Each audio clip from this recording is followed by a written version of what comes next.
저는 윤광식입니다. 올해 72.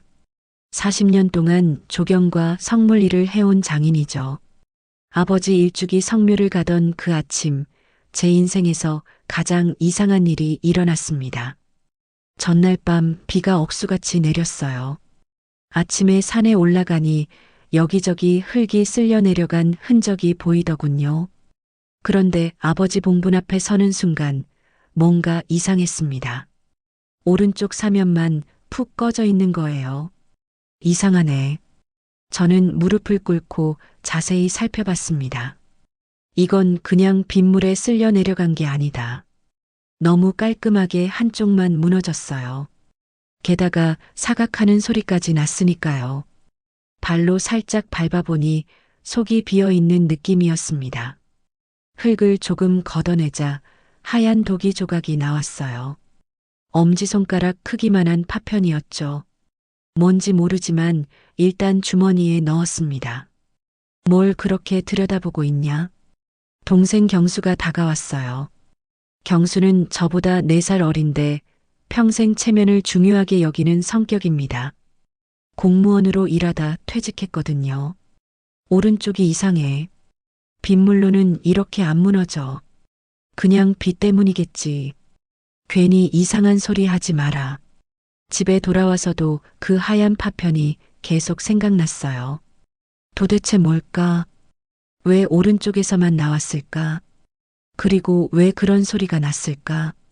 질문들이 꼬리를 물고 이어졌습니다. 그날 밤 저는 오래된 현장 노트를 꺼냈어요. 아버지 봉분을 만들 때 기록해둔 도면이 있었거든요. 배수선 위치, 사면 각도, 다짐 정도까지 꼼꼼히 적어뒀죠. 도면을 보니 더 이상했습니다. 오른쪽 배수가 가장 탄탄하게 설계되어 있었어요. 그런데 왜 그쪽만 무너졌을까? 자연스러운 치마라면 반대쪽이 먼저 약해져야 정상인데 말이죠. 다음 날 아침 일찍 다시 산에 올랐습니다. 이번에는 제대로 된 도구들을 챙겨갔어요. 수평자, 줄자, 그리고 40년 된 현장 노트까지. 봉분 앞에 앉아서 노트를 펼쳤습니다. 2023년 2월에 기록한 시공 내용이 자세히 적혀 있었어요. 아버지, 제가 정성껏 만든 봉분인데 이상하네요. 혼자 말을 하면서 수평자를 올려봤어요. 역시나 오른쪽이 확실히 기울어져 있었습니다. 그런데 기울어진 각도가 너무 정확했어요. 자연스럽게 무너진 게 아니라 누군가 파낸 것 같은 느낌이었죠. 경수가 올라왔어요. 매일 아침 산책하러 오거든요. 또 왔냐? 그만 좀 해라. 경수야, 이거 봐. 수평이 완전히 틀어졌어. 수평자를 보여줬지만 경수는 관심 없다는 표정이었습니다. 그런 게 뭐가 중요해. 사람들이 보면 뭐라고 하겠냐.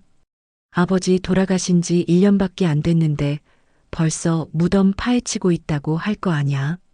체면이 그렇게 중요해? 당연하지. 우리 집안 명예가 걸린 일이야. 괜히 소문나면 어쩌려고. 경수의 말을 들으니 화가 났습니다. 저는 체면보다 정확성이 더 중요한 사람이거든요. 명예가 중요하면 제대로 해야지.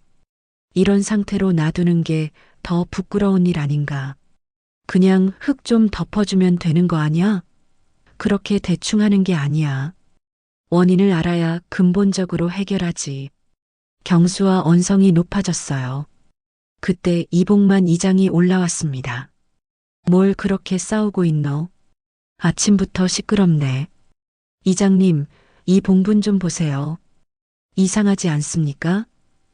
이봉만이 자세히 살펴보더니 고개를 끄덕였어요.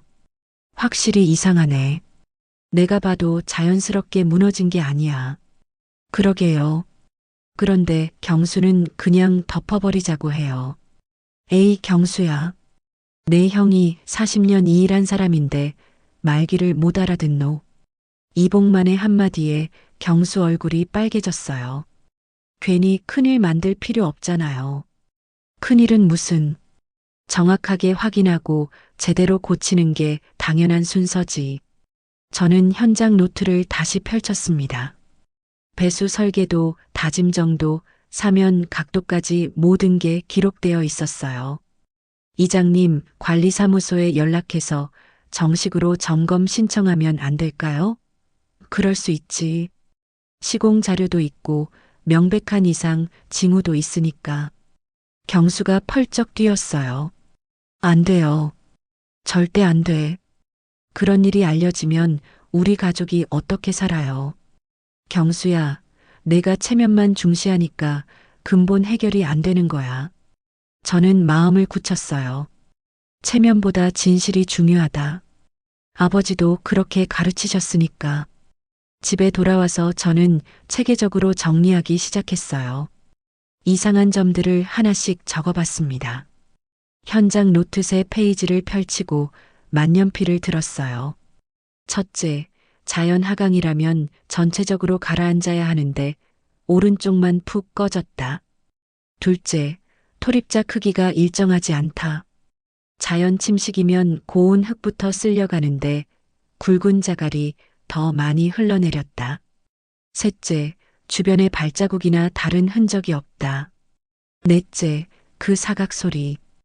이 네 가지로는 자연 침하만으로 설명이 안 됩니다.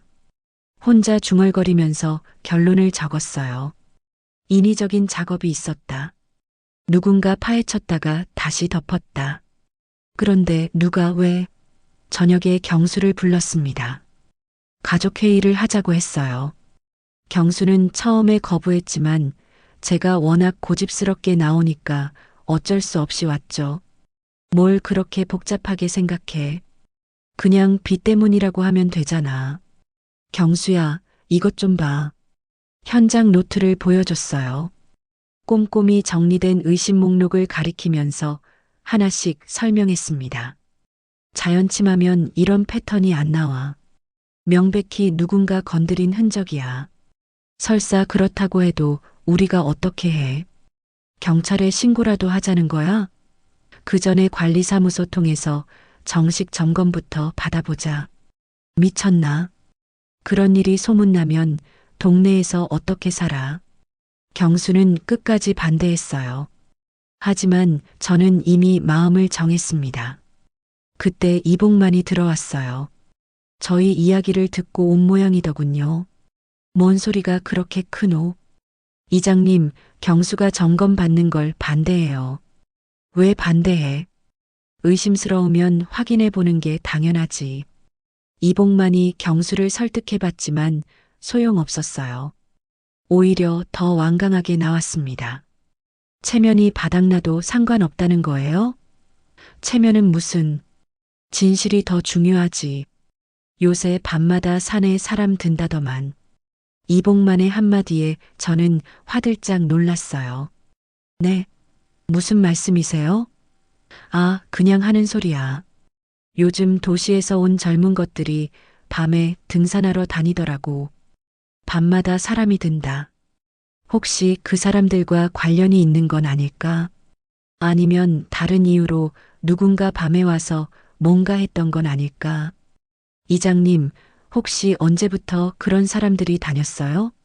글쎄, 작년 봄부터 그런 것 같은데. 정확히는 모르겠네. 작년 봄. 아버지 돌아가신 게 작년 3월이니까 시기가 맞았어요. 우연일까요? 아니면 정말 연관이 있는 걸까요? 저는 결심을 굳혔습니다. 내일 당장 관리사무소에 가서 정식 점검을 신청하겠다. 진실을 알아야 속이 시원하겠어요. 다음 날 아침 일찍 관리사무소로 갔습니다. 40년 된 현장 노트와 시공 당시 자료를 모두 챙겨서요. 담당자에게 상황을 설명했어요. 봉분에 이상 징후가 있어서 점검을 신청하려고 합니다. 담당자는 자료를 꼼꼼히 살펴보더니 고개를 끄덕였습니다. 충분한 근거가 있네요. 점검 승인하겠습니다. 이틀 후 점검 날이 왔어요. 관리사무소 직원 2명과 면사무소 담당자가 왔습니다. 여기입니다. 오른쪽 사면을 가리켜 보였어요.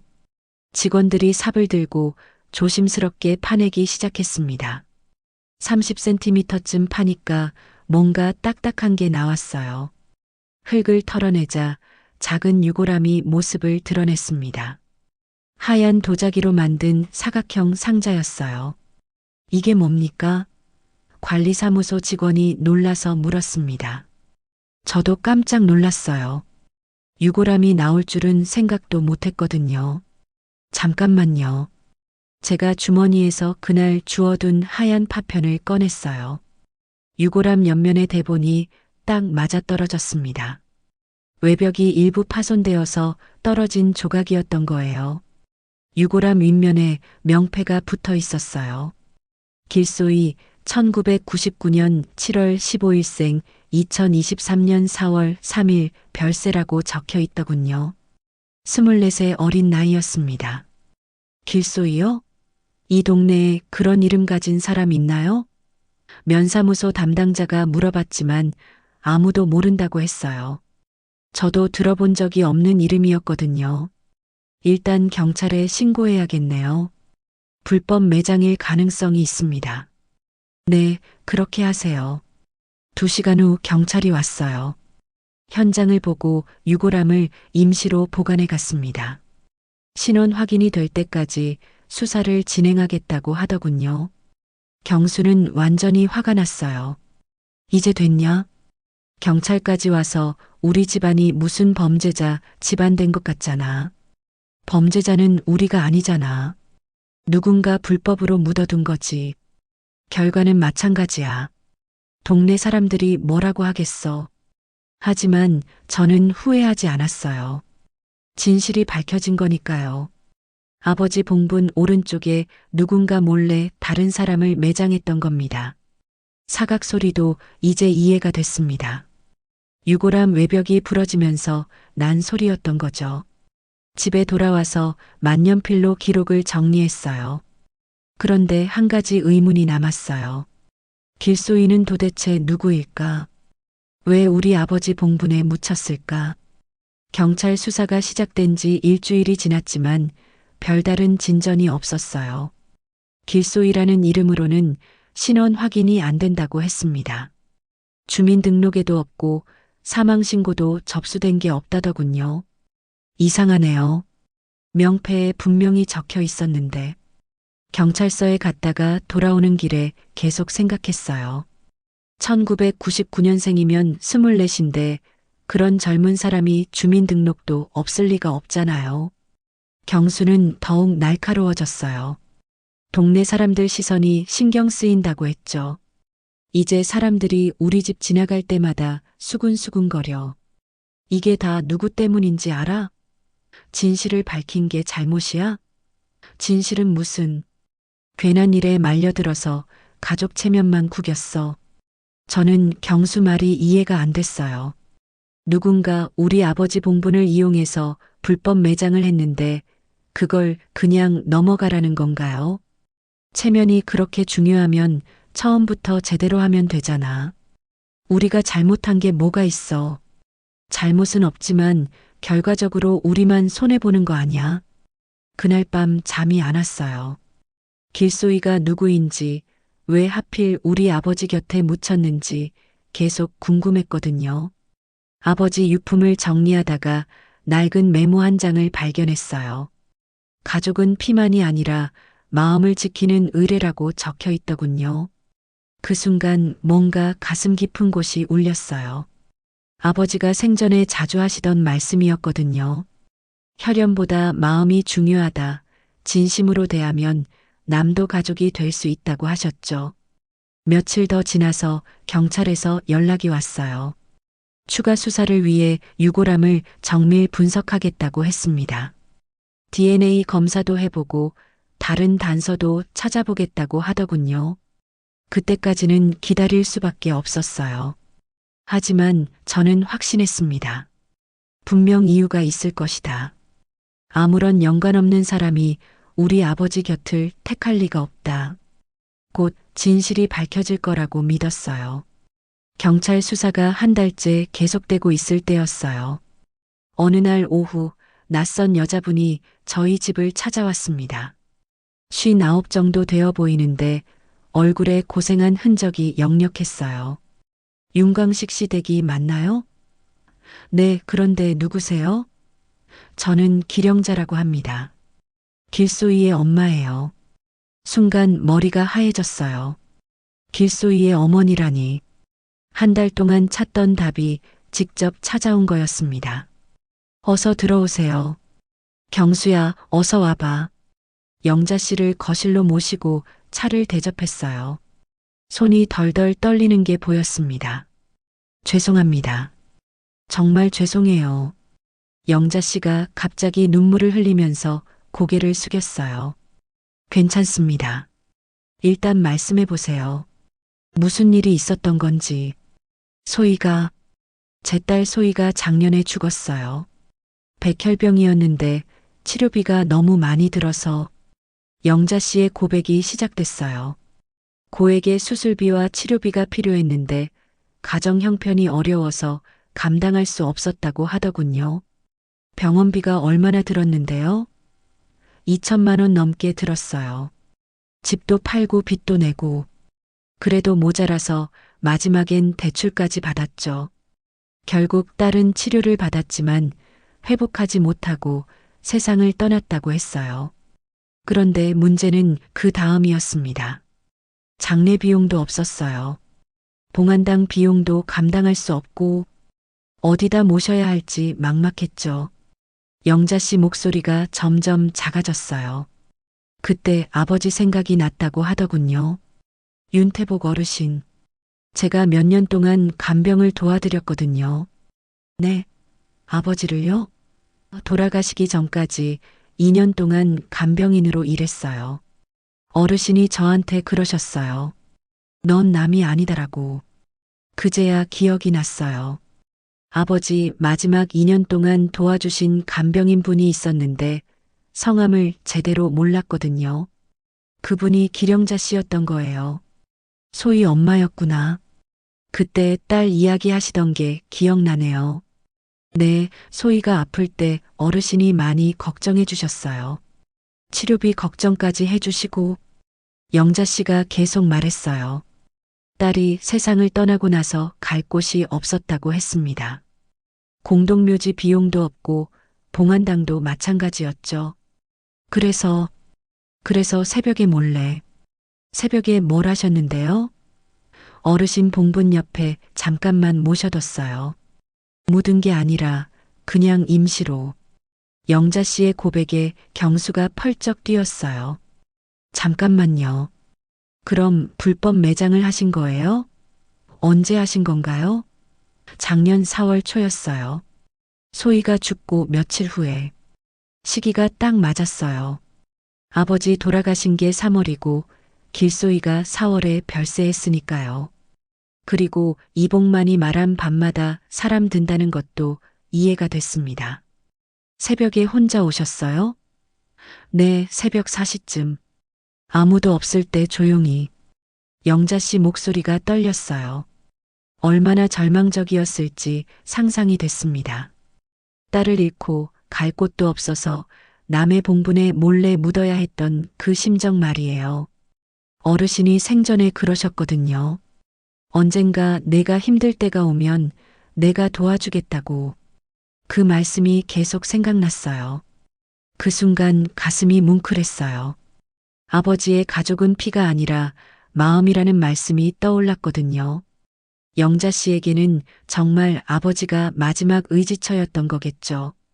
어르신이 돌아가시기 전에 제 손잡고 그러셨어요.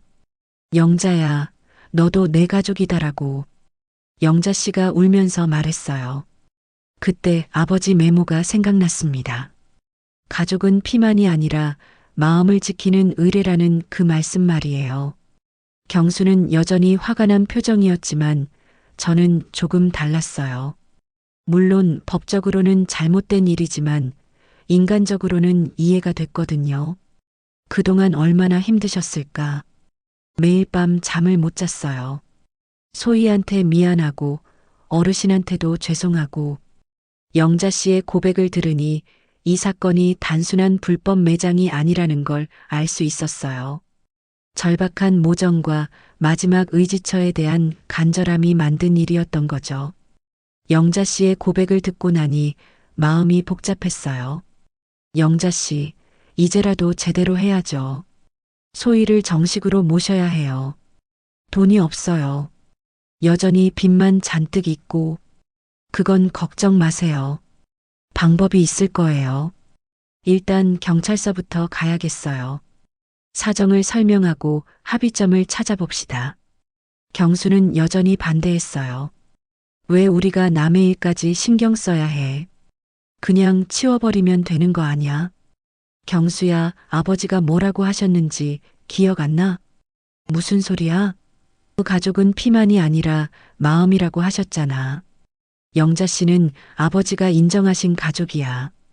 다음 날 영자 씨와 함께 경찰서에 갔어요. 사정을 설명하니 담당 형사도 이해한다는 표정이었습니다. 불법 매장이긴 하지만 악의적인 건 아니네요. 정식 절차를 밟으면 문제 없을 것 같은데요. 어떤 절차를 밟아야 하나요? 우선 유족 동의서가 필요하고 매장 허가를 새로 받아야 해요. 관리사무소에서 승인해주면 됩니다. 다행히 복잡하지 않았어요. 저는 즉시 관리사무소에 연락했습니다. 40년 신뢰관계가 있어서 특별히 배려해주겠다고 하더군요. 시공 기록도 완벽하고 사연도 충분히 이해됩니다. 정식 절차만 밟으면 승인해드리겠어요. 일주일 후 정식 안치 작업이 시작됐어요. 관리사무소 직원과 경찰 입회하에 길소희를 임시 안치소로 옮겼다가 새로 배정받은 구역에 정식으로 모셨습니다. 그런데 놀라운 일이 일어났어요. 집에서 아버지 유품을 정리하다가 작은 금고를 발견한 거예요. 지금까지 못 본 금고였는데 책상 서랍 맨 뒤쪽에 숨겨져 있더군요. 금고 안에는 돈과 함께 편지 한 통이 들어 있었어요. 아버지 필체로 쓰인 편지였죠. 광식에게. 언젠가 영자와 소희가 어려움에 처하거든 내 옆에 의뢰로 모셔주거라. 그들은 피는 다르지만 내 가족이다. 이 돈으로 정식 절차를 밟아라. 편지를 읽는 순간 온몸에 소름이 돋았어요. 아버지가 미리 다 알고 계셨던 거예요. 영자 씨와 소희를 위해 돈까지 준비해 두셨던 거죠. 이게 뭐야? 경수가 편지를 보더니 얼굴이 새하얘졌어요. 아버지가 직접 쓰신 편지야. 도장도 찍혀 있고, 그럼 우리가 한 일이 아버지 뜻이었다는 거야? 그런 것 같아. 경수도 더 이상 반대할 수 없었어요. 아버지의 자필 편지와 도장이 있으니까 말이죠. 오히려 미안해하는 표정이었습니다. 내가 너무 체면만 생각했나? 이제라도 알았으니 다행이야.